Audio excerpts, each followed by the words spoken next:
Your daughter, who was in a car at 40 degrees, has passed away. You are under arrest." The sudden words from the officer left my mind completely blank. There was no way our daughter, who was supposed to be at home with my husband, could be inside a car under the scorching summer sun. Where is our daughter right now?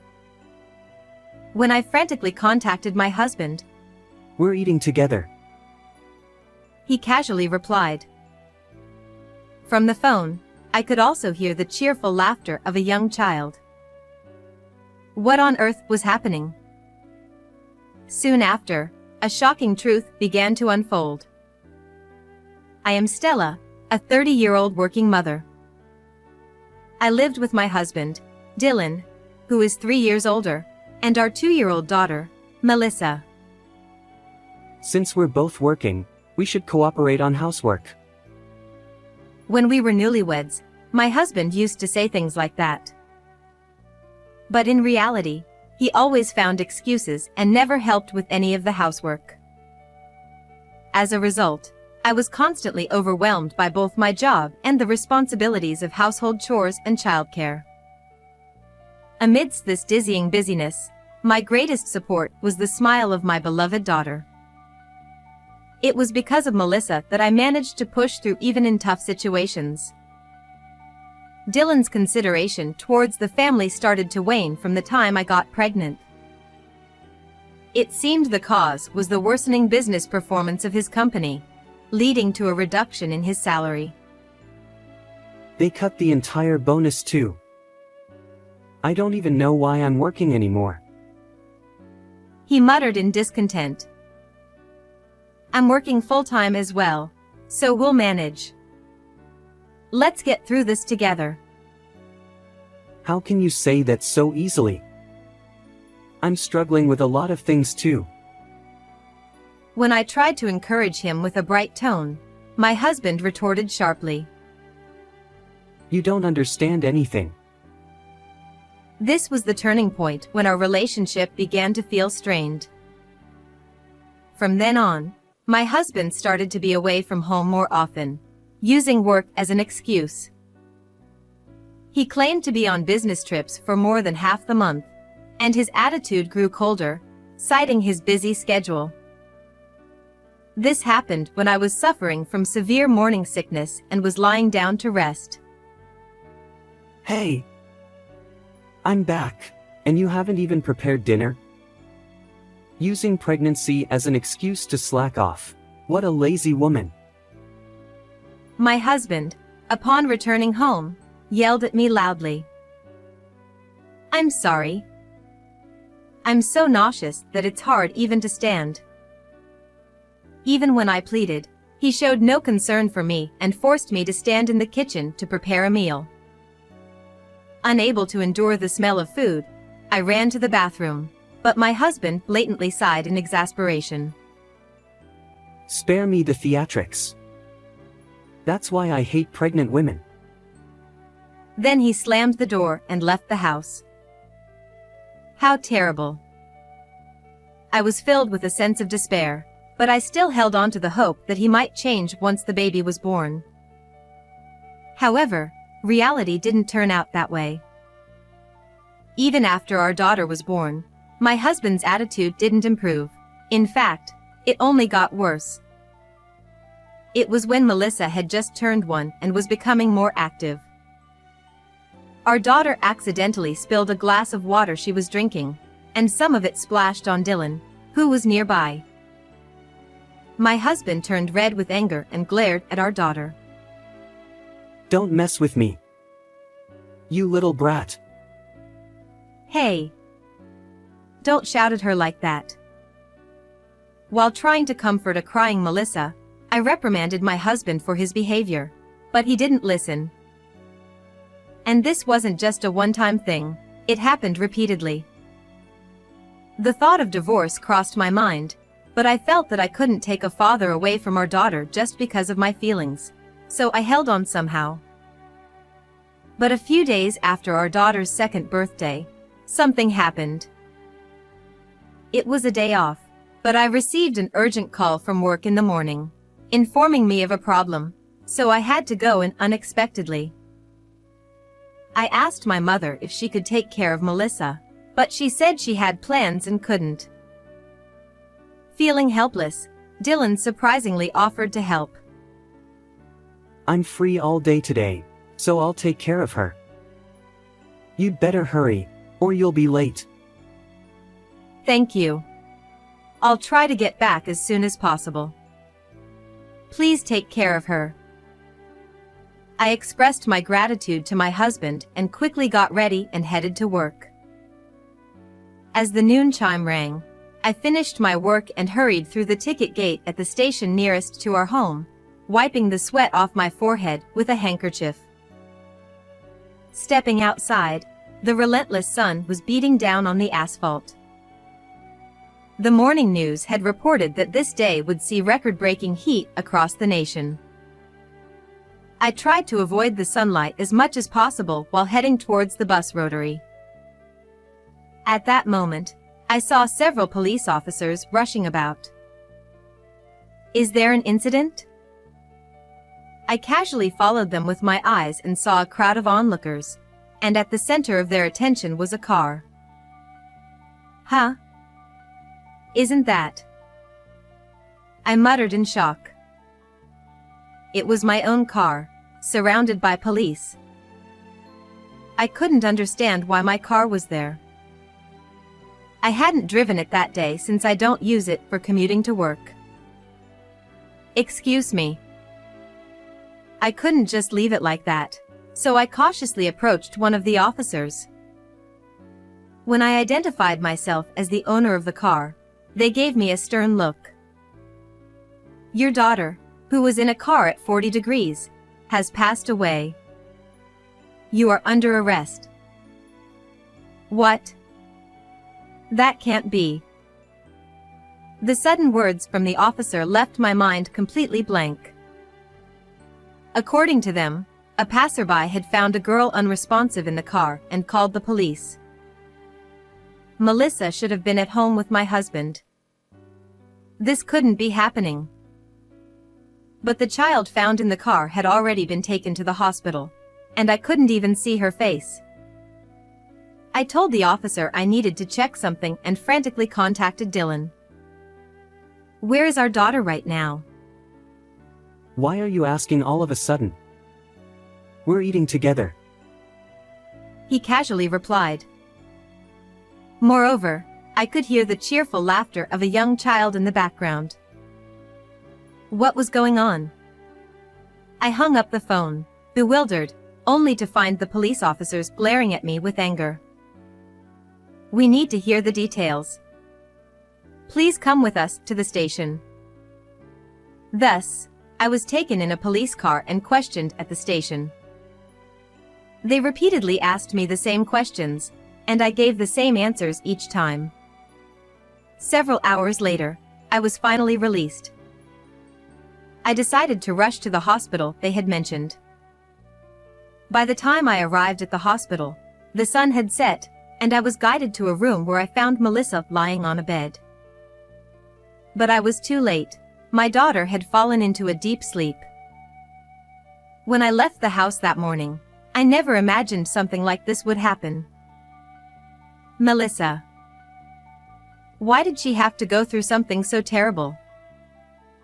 As I cried, clinging to her, I vowed to uncover the truth and drag the person responsible for this into hell. A few hours later, I returned home alone. Dylan had gone out somewhere, and the house was dark. When I turned on the light in the living room, I noticed my husband's notebook and work documents scattered carelessly on the table. As I gathered them up to put them away, I accidentally dropped the notebook, and it fell open on the floor. Oh no. When I reached out to pick it up, I saw something shocking written on the open page.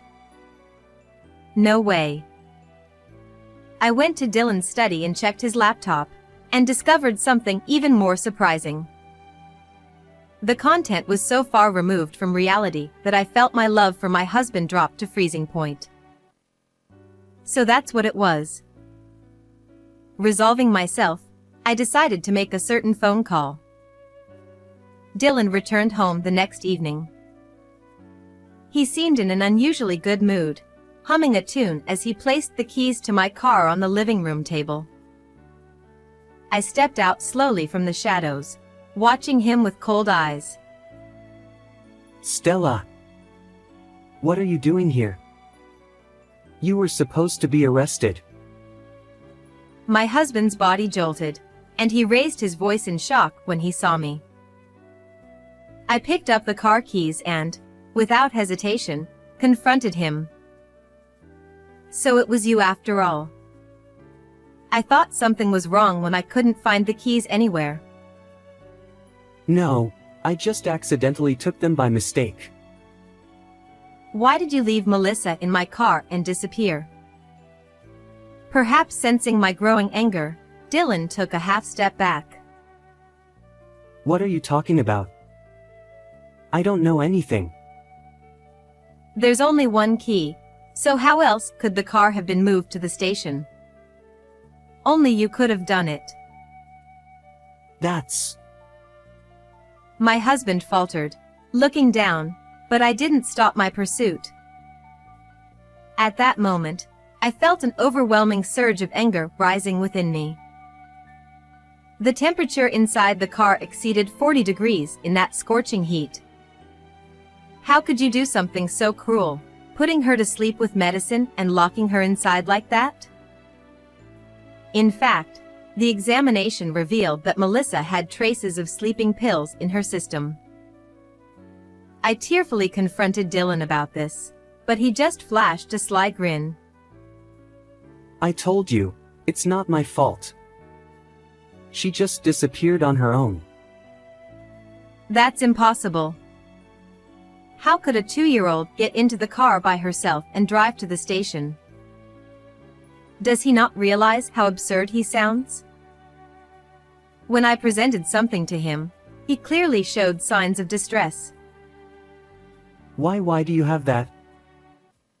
What I held in my hand was his pay stub, which had been tucked into his notebook, along with a photo of a young woman holding a child about the same age as our daughter. When I suddenly showed these to him, he looked flustered, and beads of sweat appeared on his face. What's this all about? You said your salary had drastically decreased and that your bonus had been cut, but you've been getting paid properly just like before. No, that's not. And her name is Demi, isn't it? You're such a scumbag, cheating while your wife was pregnant. Is this child your secret kid? As I questioned him calmly, Dylan became increasingly flustered. Confess everything. I already know it all.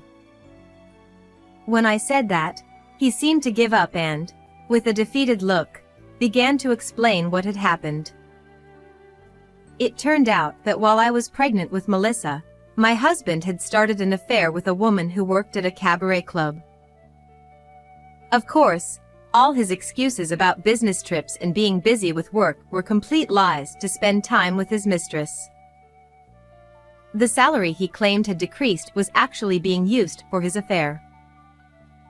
And as he led a double life, he started to see me and our daughter as obstacles. Dylan was scheming about how to get rid of both of us simultaneously, planning the timing and method. That's when he saw the news about a child who had died after being left in a car on a scorching summer day. He then thought of leaving our daughter in my car on a hot day, planning to pin the blame on me. When you suddenly said you had to go to work, I thought my luck had finally turned. Don't joke around. Because of your selfish actions, Melissa. Well, I didn't expect you to be released, but I'm going to start a new life with Demi, so let's just get divorced. My husband said this with no remorse, as if it was nothing. Do you have any idea how much that child suffered? I'll never forgive you. It's over. Melissa's no longer in this world. He sneered at my words, laughing triumphantly in a vulgar manner. But that brat was unlucky, wasn't she? If she hadn't been born as your child, she could have lived longer. Demi's child is adorable, you know. After all, her mother is in a whole different league. At that moment, I heard the sound of the front door opening. Dylan, looking puzzled, turned his gaze toward the door and, in utter shock, gasped. I called her. The person who entered the room was Demi, my husband's mistress. The child she was holding was peacefully asleep in her arms. Dylan, seemingly confused, became restless and started pacing around the room. The truth was, on the previous day, I had discovered explicit exchanges with her on my husband's laptop in his study. I also found a business card for the cabaret club where Demi worked in one of the drawers, with her phone number written on it. I had secretly contacted her to hear her side of the story. Dylan had lied to Demi, claiming he was single, and they had been dating. When she found out he had a wife and child and had left Melissa in the car to meet her, Demi was shocked and furious. As a mother of a child the same age, she couldn't forgive such an act. The child's voice I heard in the background when I called Dylan before being taken to the police belonged to Demi's child. I know I can't be forgiven just by saying I didn't know, but I'm truly sorry. She looked me in the eye and sincerely apologized again. Dylan, witnessing this, became increasingly uncomfortable, shifting uneasily and darting his eyes around. And how is your daughter? Fortunately, she's made it through and is able to talk now. My mother is with her at the hospital. When I answered brightly, Demi's expression relaxed with relief. Her genuine concern for Melissa was evident. In contrast, my husband's eyes widened in shock. What? She's still alive? Yes. Thanks to her strong will to survive. After I was released from police custody, I rushed to the hospital, where the doctor informed me that while my daughter had been unconscious at one point, she was out of danger. Melissa, who had bravely endured her treatment, had fallen asleep from exhaustion. No way. Demi then turned her determined gaze toward Dylan, who was looking downcast. When I reached out to my estranged parents, they scolded me, telling me to come home right away. I'll be suing you for deceiving me about your marital status and for child support. Wait. Hold on. I was planning to start a new life with you. I can't deal with that. Dylan's voice was pitiful, but Demi only gave him a cold stare. Then, she bowed to me and left the room. My husband then looked at me with pleading eyes. Stella. I must have been in a bad dream. Now that I've finally woken up, let's live happily together as a family of 3. Huh? How could I possibly forgive you after you put our daughter's life in danger? Don't try to say convenient things now. I pushed him away as he tried to plead with me. I placed the divorce papers and my wedding ring on the table, grabbed the bags I had packed, and headed to the hospital, where Melissa and my mother were waiting. Behind me, I could hear Dylan's voice crying out loudly, begging for forgiveness. Later, I sued my husband for $200,000 in alimony and child support, and the divorce was finalized. Regarding my daughter, security cameras at the station clearly captured Dylan parking the car and running away from the scene, leading to his arrest. It looks like he'll be spending a few years behind bars. The incident was widely covered in the news, and my husband's face and real name were broadcasted for all to see. After facing social condemnation, he was fired from his job and cut off by his parents and friends. Even when he finishes serving his sentence, there won't be anyone waiting for him. He'll likely end up living a miserable life, drowning in debt to pay off the alimony and child support. But I don't care what happens to him now. As for me, I've returned to my parents' home, and with their help, I'm doing my best to balance work and raising my child. Every day, Melissa's adorable smile gives me the strength I need. It's my motivation, and I want to become a strong mother for her so we can have a happy future. How was this story? Please don't forget to subscribe to the channel. See you in the next video.